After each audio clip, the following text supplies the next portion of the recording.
Clearly, you lost all faith in Luka Doncic. That's a story that's going to follow Luka for a long time. They went for a quick deal and it was over. They feel like having Anthony Davis on this team is going to give them a better chance to win a championship. Do those two players work? Yeah, do they both need, how are they both going to have the ball? LeBron and AD really had no idea this deal was going down? It's not enough to use words like stunned or shocked when talking about this trade. Nobody heard the news, reviewed both sides, and thought, you know what, I can see the upside for Dallas here. This video is not some roundabout argument that leads you to believe the trade makes sense for Dallas, because it doesn't. Sure, you'll see a few people like Kendrick Perkins try to zag and say Dallas won the trade. If you're a big enough sucker to buy his shtick, I can't help you. This video is about why the trade happened and the clues that were hidden in plain sight. Why did Dallas trade their 25-year-old superstar, who has a very real chance to go down as a top 10 player ever, for a fragile 31-year-old star whose prime seems to be all but finished? There were three very specific moments that led us to this point, but Luka's gifts blinded us from believing any of them could possibly amount to a trade.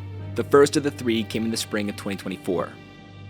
First, let's back it up by 2 years. Luka was a made man by 22 years old. Sure, he was still a child by legend standards, but he'd already accomplished more than most stars do in a career. The season ended with him dragging a shaky Mavs roster to the Western Finals without Porzingis. On the individual side, his trophy case was plush. A Rookie of the Year sat next to his back-to-back first-team honors. Luka was the next face of the league, and his contract extension reflected it. A massive 5-year max worth $215 million was just about to kick in, and on the surface, Luka had earned every penny and then some. The spring of 2024 marked his 5th straight first team and his 2nd trip to the Western Finals.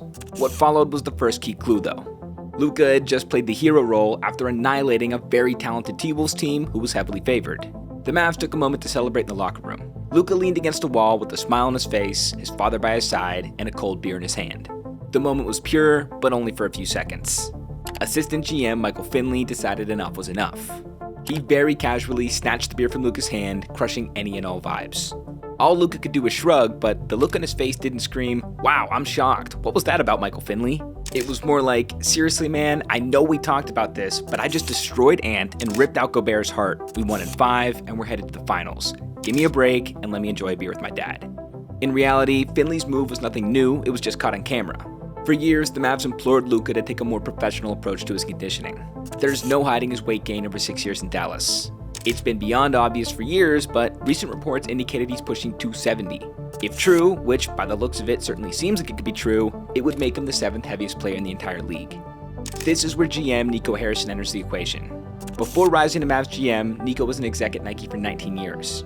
He worked directly with legends like Kobe and LeBron. A finals loss like the one his Mavs eventually suffered to Boston would have driven these guys mad in the offseason. It went without saying that a superstar in Luka's position making max money would return to camp in peak physical condition ready for revenge. Not Luka though. The 19-year-old kid who took the NBA by storm was borderline unrecognizable.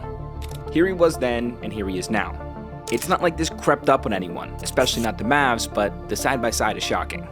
An ESPN article from 2021 does a great job of painting the picture. At the time it was published, Luka was 22 years old and already 35 pounds heavier than his rookie weight of 230. Tim McMahon got the following quote from Luka.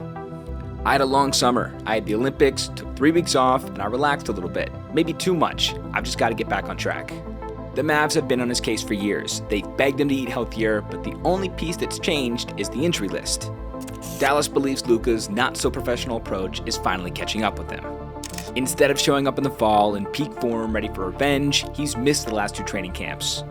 Now, to his credit, he's played at least 60 games every year in his career, but this year's been a change of pace.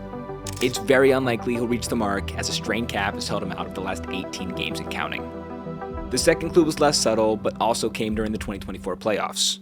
First, a word from today's excellent sponsor, a company that I love and use all the time, Factor. Now, I like Factor for 3 main reasons. Number 1, these are extremely convenient yet very delicious meals. They're chef-crafted, dietitian approved. They're stress-free, you can eat them in just 2 minutes, so if you have a crazy schedule like me, perfect for you. Number 2, they're very affordable yet also nutritious. If you've ordered takeout just 2 times a week, you know exactly what I'm talking about. That stuff gets pricey. And third, Factor is very flexible. You can change up your order anytime you want. There's 4 to 18 meals per week, and you can pause, reschedule deliveries anytime. Head to factor75.com or click the link below and use code 50FrankMichaelSmith and get 50% off plus free shipping on your first Factor box. That's code 50FrankMichaelSmith at factor75.com to get 50% off plus free shipping on your first box. Thank you, Factor. Now back to the video. The second clue was less subtle, but also came during the 2024 playoffs. The Mavs were fresh off a tough Game 4 loss in Boston as the Celtics took a commanding 3-1 lead. The story after the game wasn't whether or not Boston would clinch in Game 5, it was Brian Windhorst absolutely unloading on the immaturity of Luka Doncic. I'm standing here in the Mavericks tunnel. Over there is the Celtics tunnel. That's where the winners are. If Luka's ever going to be a winner coming out of this tunnel here, he is going to have to use what's happened in this finals as a learning experience. His defensive performance is unacceptable. He is a hole on the court. The Celtics are attacking him. They are ahead in this series because they have attacked him defensively. And you've got a situation here where Luka is complaining about the officiating. They have begged him. They have talked with him. They have pleaded with him. He is costing his team because of how he treats the officials. He's a brilliant player. He does so many things well. They are here because of how he did. His performance in this game is unacceptable and the reason why the Mavericks are not going to win. He's got to get over this. And the fact that he came out after the game and blamed the officials showed me he's nowhere close yet. So maybe over the summer somebody will get to him because nobody with the Mavericks or anybody else in his life has. And that's where the Mavericks are at this point. They're never going to get to this tunnel with the trophy if he doesn't improve those aspects of his game. Clearly, Luka is difficult to work with. That doesn't mean he's impossible to work or win with, but his actions make life difficult, and at some point, when you're around it every day, I can see how you'd grow tired of it. In the same way Michael Finley grew tired of Luka disrespecting his body, Mavs teammates and coaches are clearly tired of him disrespecting officials and throwing childlike tantrums when he doesn't get his way. Notice at the end of Windhorst's rant that he specifically makes a point to mention that nobody at the Mavericks has been able to get to him.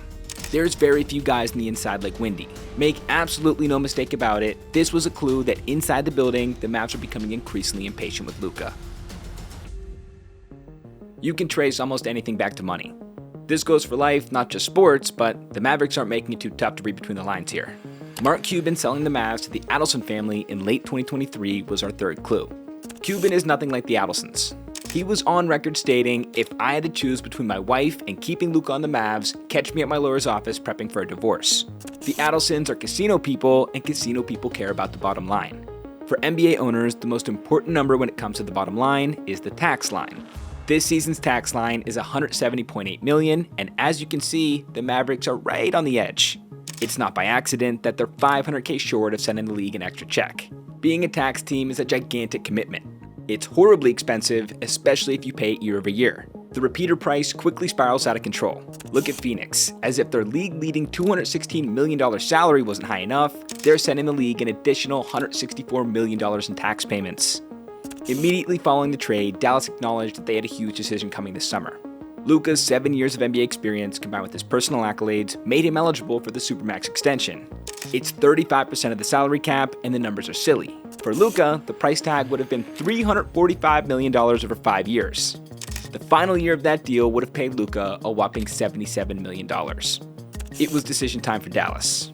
They could have very easily overlooked the lack of conditioning, defensive intensity, injuries, and professionalism and handed Luka the Supermax. Instead, they didn't trust him and opted to trade for one of the league's best two-way forwards. Now, I completely disagree with the decision Dallas made. None of it makes sense. There's 1,000 ways to dump on this trade, but one mistake trumps the rest. GM Nico Harrison should be immediately relieved of his duties for failing to shop the trade around. In his first press conference, he admitted the Lakers were the only team he dealt with. All 28 other franchises were completely unaware that Luka Doncic was even on the market. This is trade negotiations 101. Look at what the Nets got for a 34-year-old Kevin Durant. There are so many pieces in this haul, it would bore you if I read them all. Mind you, we're only a year and a half removed from Rudy Gobert going for 4 firsts. Overall, this trade is ugly, irresponsible, and sad for any Mavericks fan, but you can't say the signs weren't there.